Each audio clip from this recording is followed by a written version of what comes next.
The road was quiet that night, too quiet for late summer. Only the crunch of gravel beneath Daniel's boots accompanied him as he made his way down the narrow trail leading to the cabin his grandfather once owned. The forest around him pressed in tightly, tall pine, trees leaning overhead, blotting out the silver of the moon. The air smelled of damp moss and resin, earthy and suffocating. He had grown up hearing stories about these woods, whispers of creatures that only came out after midnight. But he had always dismissed them as local folklore meant to keep children from wandering too far. Tonight, however, the silence felt like something was listening. The cabin was a modest structure, weathered wood, and a rusted tin roof that clicked as it cooled from the day's heat. Its porch light no longer worked, leaving Daniel to fumble with a lantern he'd found in the shed. The flame wavered as though caught by a faint breath of air, though the night itself was still. As he entered, the air inside was stale and tinged with the faint odor of dust and something metallic. He reminded himself he was here to catalog his grandfather's belongings, maybe even decide if the cabin was worth restoring. Still, the old man's words tugged at the back of his memory. Never stay out here past dark, Daniel. Not alone. The first hours passed uneventfully as Daniel sifted through boxes filled with old tools, hunting gear, and notebooks filled with half-legible scrawlings. Yet, as the lantern dimmed and shadows stretched along the walls, he noticed something peculiar: a series of drawings tucked between the pages of a leather-bound journal. They were crude sketches of elongated figures with unnatural limbs, sometimes shown lurking behind trees, other times watching a lone cabin from the woods. His grandfather had written beside them in tight, nervous script, "The watchers return when the air turns still. They do not belong here." Daniel set the journal aside, uneasy, when he heard it, the faint sound of branches breaking just outside.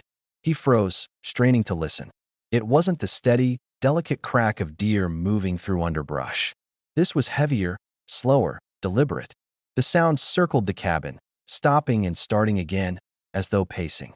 He told himself it was a bear, maybe even a stray hiker. Yet, when he peered through the narrow window, all he saw were the pines, their dark spires swaying slightly though the air remained unmoving. Then came something worse, a low whistle, almost human, drifting through the trees. Heart pounding, Daniel backed away from the window and returned to the journal. Flipping hastily through more pages, he found notes describing a sound his grandfather called the invitation. The whistle, he wrote, was a lure, not meant for ears, but for instinct. The entries became more erratic, repeating the same phrase: "They come when called. Do not answer back." Just as Daniel finished reading, the whistle came again, closer this time, followed by a tap, soft, deliberate, on the cabin's window pane. He dropped the lantern, plunging the room into near darkness, and realized he had no intention of sleeping here tonight. Daniel stood frozen in the dark, every nerve in his body alive with fear. The sound of the tap on the glass echoed inside his chest more than his ears, the kind of sound that seemed to carry intent. He forced himself to crouch and relight the lantern, hands trembling so badly the flame nearly died again. When the weak glow returned, it barely pushed back the shadows in the corners of the cabin. His breath came shallow, rapid. He tried to rationalize: a branch against the window, wind he couldn't feel, but his grandfather's words clung to his mind like burrs. "Do not answer back." The tap returned, louder this time, followed by a scrape that trailed along the outside wall. Daniel's heart hammered as he staggered backward, tripping over a box of old tools. Something about the sound was deliberate, like fingernails dragging along wood. He forced himself to look toward the window again, but there was nothing, only his own reflection in the glass, pale and frightened. Then, just beyond his image, he caught it, the faint outline of something tall, too tall, standing among the trees. It didn't move, didn't sway. It just waited. He grabbed his phone, only to see the screen flicker and die despite being fully charged hours earlier. Panic spiked. He rummaged through his grandfather's journal again, desperate for answers, and found an entry about the Watchers. They were described as figures that imitated human behavior but never quite got it right. Their footsteps too heavy, their whistles too hollow, their stillness too absolute. The entry ended with a chilling line: "They knock because they are learning how to be invited in." The whistle came again, so close now it seemed to seep through the cabin walls. Daniel clamped his hands over his ears, but the sound wasn't muffled. It was inside him, vibrating through his bones. The lantern flickered violently, its flame bending toward the window as though drawn by some unseen current. Then the silence returned, deep and suffocating. For a moment, Daniel almost believed they had gone, until the sound of the doorknob rattling broke the stillness. Adrenaline surged. Daniel grabbed the lantern in one hand and the heaviest tool he could find, an old crowbar, in the other. He backed toward the narrow staircase leading to the cabin's loft. His grandfather had always said the loft was the safe place, though Daniel never understood why. Tonight, with the knob turning, clicking, and then stopping, he understood it was not about safety, but survival. He climbed quickly, pulling the ladder up behind him, and pressed his back to the wall as the door creaked open below. Daniel crouched low in the loft, his lantern dimmed to a faint glow, casting only enough light to see the edges of the beams around him. Below, the cabin groaned as if it were breathing, each wooden board creaking under the weight of something moving inside. He tightened his grip on the crowbar, willing himself to remain still, to keep his breath shallow. The sound of slow, deliberate steps echoed beneath him, far too heavy to be human. Each one carried an unnatural rhythm, like someone trying to mimic the cadence of walking but missing the beat by half a second. From his vantage, Daniel peered through a gap in the floorboards. What little he saw turned his stomach, a figure stretching unnaturally tall, its head almost brushing the low rafters, limbs slightly crooked as if assembled wrong. Its skin was pallid and gray, like bark stripped of its tree, and its movements carried an odd hesitation, as though it were remembering how to exist. It paused at the center of the room, head tilting toward the open journal on the table. For a long, suffocating moment, it just stood there, staring down at the pages as if it could read. The whistle came again, but this time it wasn't from outside. It rose low and broken, seeping from the figure's throat. Daniel bit the inside of his cheek to keep from gasping. The sound was wrong in every way, jagged, like a child trying to whistle through broken glass. The lantern beside the creature flared and sputtered as if choking on the noise. Daniel remembered the warning scrawled in the journal, "Do not answer back." He pressed his forehead to the floorboards, praying the thing couldn't sense the terror pumping through his veins. The creature moved again, slow and searching. It dragged a hand, fingers far too long, across the wall, tracing grooves in the wood. Then, it turned toward the staircase leading to the loft. Daniel's heart threatened to stop. He gripped the crowbar tighter, though he knew he was no match for something like this. Just as the figure reached the bottom of the ladder, it stopped, cocking its head as if listening to something only it could hear. After a long, agonizing silence, it turned and walked toward the door, leaving it wide open as it slipped into the night. Daniel stayed frozen until the first sliver of dawn began to cut through the trees. Only then did he dare to climb down. The cabin felt hollow, the air stale as though the night had been erased. On the table, the journal lay open, but the page had changed. Where once there were frantic sketches, now there was a new line written in shaky, unfamiliar script. "You heard it. You are marked." His hands shook as he closed the book. Whatever his grandfather had warned him about wasn't just folklore. It was real, and it had found him. The morning sunlight filtered weakly through the cabin's dusty windows, turning the air into streaks of pale gold. Yet the warmth did nothing to ease the chill rooted in Daniel's bones. He hadn't slept, not after what he'd seen. Every shadow seemed to stretch too long. Every creak of the cabin felt deliberate. He sat at the kitchen table, the journal open in front of him, the crowbar lying close at hand. His thoughts kept circling back to the words that had not been there the night before. "You heard it. You are marked." Daniel pushed the book away and stepped outside for air. The forest greeted him with a strange stillness. Morning birdsong, usually deafening this time of year, was absent. The silence wasn't peaceful. It was wrong, as though the woods were holding their breath. He walked around the cabin, scanning the ground for tracks. At first, he saw nothing unusual. Then he noticed it. Long impressions in the dirt, like footprints, but with too many toes, too wide, as though the earth had sagged under the weight of something that did not belong. The trail circled the cabin, always stopping near a window that he followed the impressions a short distance into the trees, heart pounding. The forest seemed darker just a few yards in, the pines leaning like watchful sentinels. At the base of one tree, he found something worse, a piece of paper nailed to the bark. It was torn from the same leather-bound journal inside the cabin, but the handwriting wasn't his grandfather's. The words, jagged and uneven, read, "We see you now. Do not run." Daniel tore it down with shaking hands, stuffing it into his pocket. Back inside, he rifled through the remaining boxes, desperate for answers. Beneath old blankets and rusted tools, he uncovered a tin box secured with a heavy latch. Inside were cassette tapes, each labeled with dates stretching back decades. Scrawled across the lid of the box was one word: evidence. He grabbed an old tape recorder from a nearby shelf, blew the dust off, and pressed play. A grainy voice, his grandfather's, crackled through the static. "If you're hearing this, it means they've marked you. Don't stay too long. They'll try to mimic you. They'll try to take your place." The tape hissed, followed by a faint sound in the background.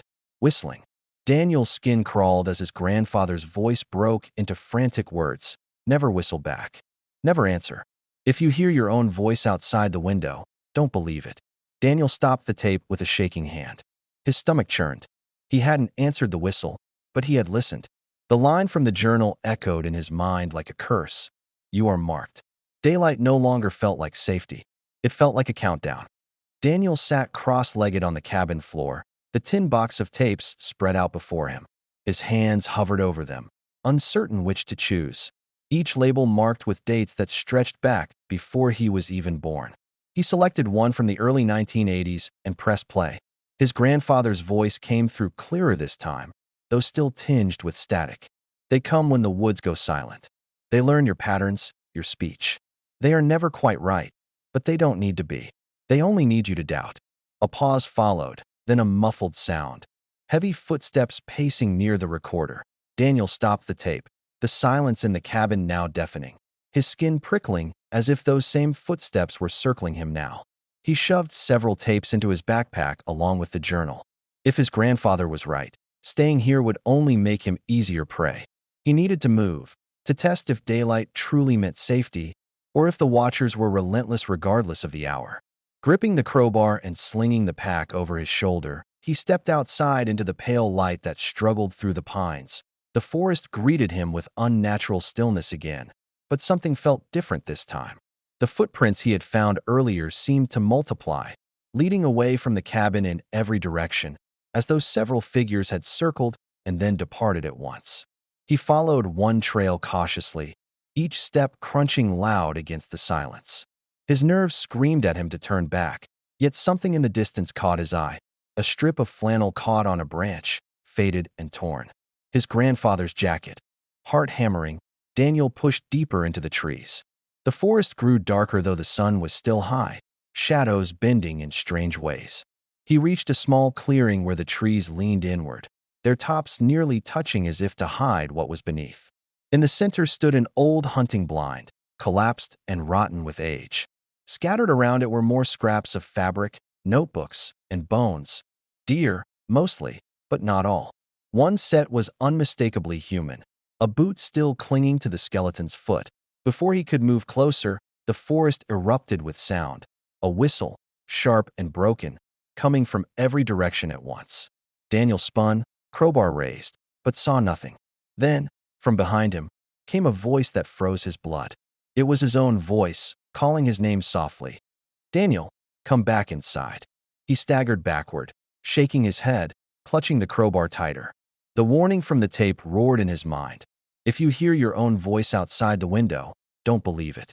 The problem was, he wasn't at a window anymore. The forest had become one. Daniel's breath came fast and shallow as the sound of his own voice echoed through the clearing. "Daniel, come back inside."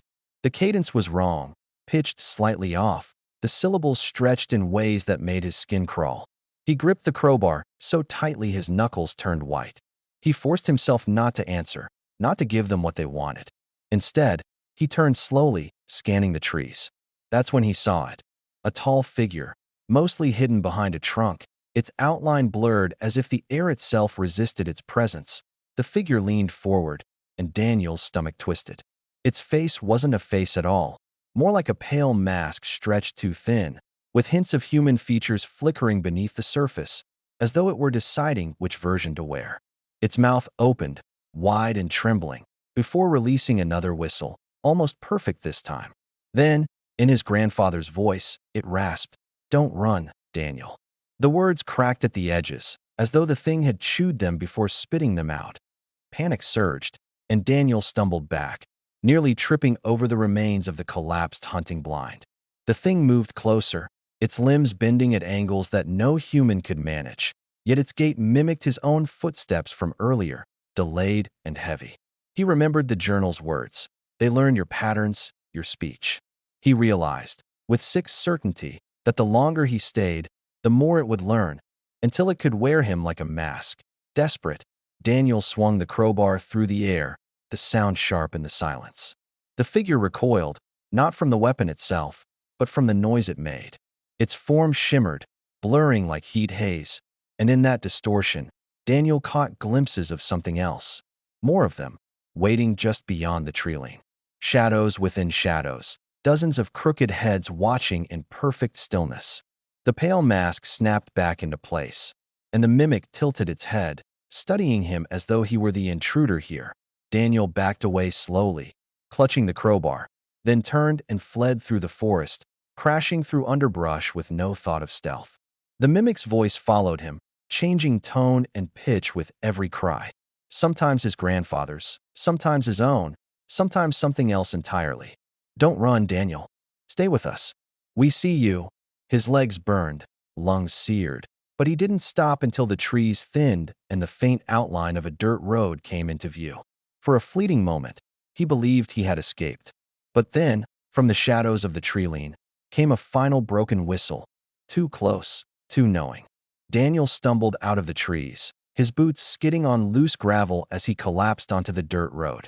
The sudden openness made him dizzy after hours in the suffocating forest. He bent forward, clutching his knees, every breath ragged, the crowbar still gripped in his hand. The road stretched in both directions, curving into shadows, no sign of cars or towns. For a moment, the silence seemed almost normal. Almost. Then, from the distance, came the low rumble of an engine. Daniel's head snapped up. Relief surged through him so quickly it made him lightheaded. He waved frantically as an old pickup truck appeared around the bend, its headlights weak in the hazy afternoon light. The vehicle slowed, gravel crunching beneath its tires, until it came to a stop beside him. The driver rolled down the window, a man in his 60s, face weathered, eyes sharp beneath a battered cap.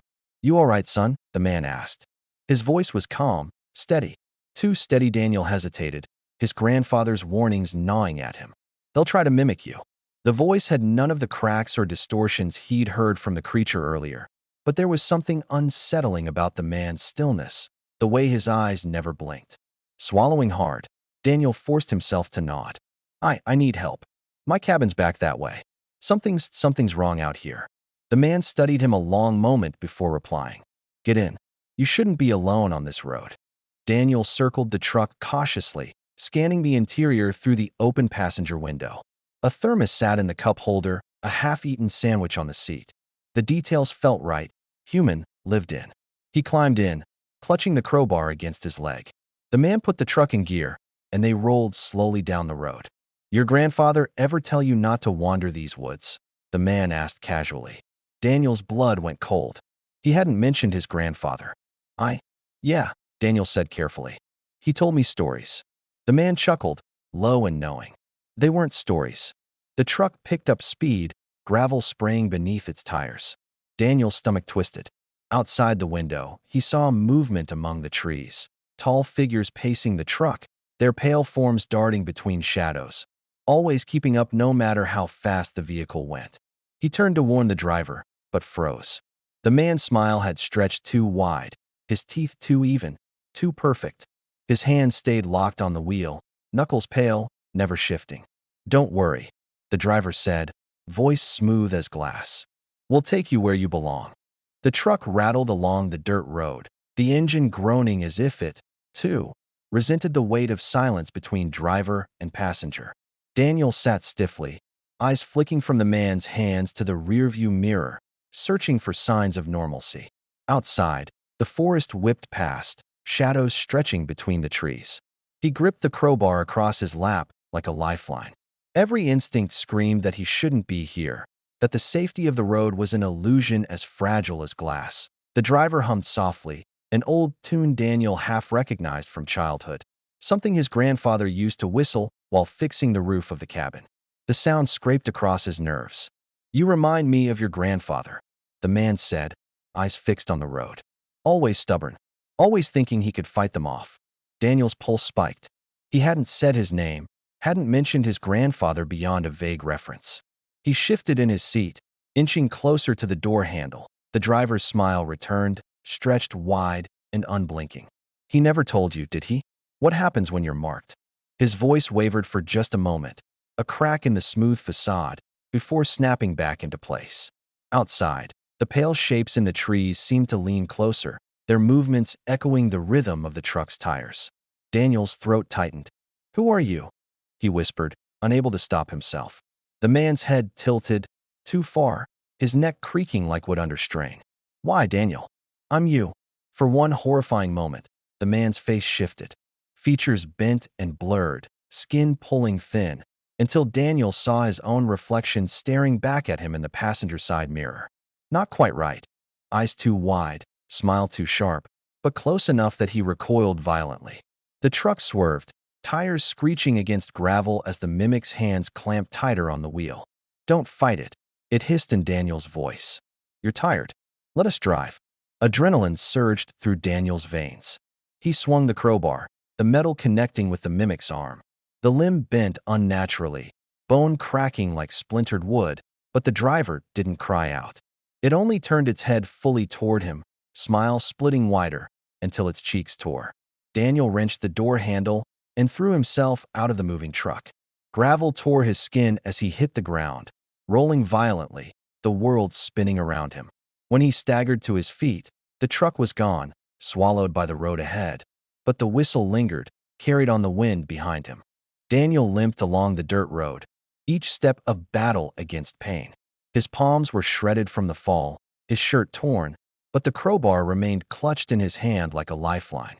The woods pressed close on either side, the air thick and damp despite the afternoon sun. Every few minutes he heard it, the whistle, faint and broken, drifting between the trees. Sometimes it sounded like his voice, sometimes like his grandfather's, but always too close. He quickened his pace, knowing the watchers were never far. The road forked ahead, one path descending into deeper forest, the other climbing toward the ridge. Instinct pushed him uphill, away from the suffocating shadows. As he climbed, his legs screaming with effort, he noticed something odd near the crest, a rusted metal fence, half swallowed by the undergrowth. Beyond it loomed the remains of a wooden structure, not a cabin, but a tower, skeletal and leaning, with a shack attached at its base. His heart pounded. It wasn't marked on any map he remembered, yet it stood like a forgotten sentinel watching the tree-line. The shack door creaked as he pushed it open. Inside, dust motes swirled in the shafts of fading light, illuminating shelves of old radios, batteries, and yellowing maps. The walls were covered in pinned notes, sketches eerily similar to those in his grandfather's journal. Tall figures with crooked limbs, eyes black and hollow. Across the back wall, a phrase had been scrawled in thick black marker. "Don't listen. Don't look. Don't answer." Beneath it, Daniel found another tin box of tapes, their labels marked not with dates, but with names. His hand shook as he pulled one free and slid it into the recorder. Static filled the shack before a woman's voice cut through, calm but urgent. "If you found this, it means you've seen them. You're not alone. We tried to warn the others, but they're everywhere now. They learn faster each year. Once they mark you, they'll never stop." The recording crackled, then ended abruptly with a sharp whistle so loud Daniel tore the machine's cord from the wall. The silence afterward was suffocating. Outside, the forest stirred. He peered through a gap in the shack's boards and froze. Dozens of figures stood at the tree line, pale and tall, their forms swaying like reeds in the windless air. One of them stepped forward, its face shimmering until it almost matched his own. Another followed, taking the voice of the woman from the tape. "You're not alone, Daniel." His chest tightened. The shack was no refuge, it was bait. The Watchers had been here before, and they'd left these remnants behind to lure the marked back into their grasp. Daniel pressed his back against the shack's wall, the wood vibrating faintly as the Watchers drew closer. Their whistles rose and fell in unison, a grotesque choir that scraped at the edges of his sanity. He knew he couldn't stay. The shack was a cage, not a sanctuary. His eyes darted to the radios stacked on the shelves, the tangled mess of wires and batteries. His grandfather's journals had mentioned signals once, a theory that sound, certain frequencies, could disrupt them. Maybe that was why they feared noise, why the crowbar's clang had made the mimic recoil. Desperation fueled his hands as he dragged the recorder to the center of the shack, twisting dials, cranking knobs. The machine sputtered, coughed static, then screamed with a piercing feedback that rattled the windows. Outside, the figures shuddered, their silhouettes breaking and bending like warped film. Daniel cranked the volume higher, the shriek filling his skull, nearly dropping him to his knees. The Watchers staggered back, their whistles breaking apart into dissonant fragments. For the first time since this nightmare began, they weren't advancing. They were retreating. He pressed on, cobbling together a loop of static and high-pitched distortion, feeding it through every working radio in the shack. The forest shook with the unholy chorus. The Watchers writhed at the tree-lean, faces flickering through dozens of half-formed masks before dissolving into silhouettes again. One by one, they melted into the shadows, vanishing between the trees until only the stillness of the woods remained. Daniel collapsed against the wall, lungs burning, his ears ringing with the aftershock. For a fragile moment, the world was silent, truly silent, and he almost believed he'd won. But as the ringing faded, a new sound rose beneath it, the faint click of a tape beginning to play. Daniel turned to see the recorder, still running, though he hadn't touched it. His grandfather's voice came through, clearer than ever, steady and calm. If you're hearing this, you've driven them back. But know this, they never leave forever. You can only hold them at bay. Someone must always keep the signal alive. If you stop, they'll return, and they'll be stronger. Daniel's throat tightened. He understood now. His grandfather hadn't abandoned the cabin. He had been keeping them away. And now it was Daniel's turn. With trembling hands, Daniel gathered the tapes, the journal, and the recorder. He stepped outside into the empty clearing. The forest was quiet again, birds cautiously beginning their morning calls, as if waking from a long nightmare. He walked toward the road, the weight of the crowbar heavy in one hand, the recorder in the other. He was alive. He was free, for now. But as the wind shifted through the pines, it carried a faint, broken whistle, far off but unmistakable. Daniel didn't look back. He couldn't. The Watchers were gone, but they were listening, always listening.